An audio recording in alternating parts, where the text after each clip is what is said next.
మాకు కావాలంటూ మా ఇల్లు మా హక్కు వంటి నినాదాలతో మానవ హక్కుల కమిషన్ మద్దతు ఇచ్చిన వరంగల్కు చెందిన భూ బాధితులు పెద్ద ఎత్తున నినాదాలు చేశారు. మా ఇల్లు కూల్చేస్తున్న ప్రభుత్వం నశించాలంటూ నినాదాలు చేస్తుండడమే కనీసం వాడుకోవడానికి నీళ్లు కూడా సరఫరా చేయడం లేదని ఆవేదన వ్యక్తం చేశారు. దళిత వ్యతిరేకి ఎమ్మెల్యే నాయిని రాజేందర్ రెడ్డి అని భద్రకాళి ఆలయం మాడ వీధుల కోసం తమ నివాసాలు కూల్చేందుకు వరంగల్ పశ్చిమ ఎమ్మెల్యే నాయిని రాజేందర్ రెడ్డి కుట్ర పన్నుతున్నారని ఆరోపిస్తూ భూ బాధితులు తీవ్రమైన పదజాలంతో తిట్టిపోశారు.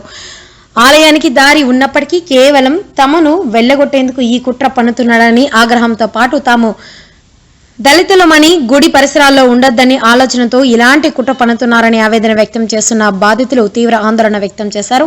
మరోవైపు తమకు న్యాయం చేసేదాకా ఆందోళన విరమించే ప్రసక్తే లేదని స్పష్టం చేశారు. కానీ వాడుకోవడానికి కూడా చుక్క నీరు లేవని తాము ఎలా బతకాలంటే విలపిస్తున్న భూ బాధితులు ఇళ్లను ఖాళీ చేసి వెళ్లిపోవాలని ఎమ్మెల్యే అధికారులు హుకుం జారీ చేస్తున్నారంటూ మండిపడ్డారు.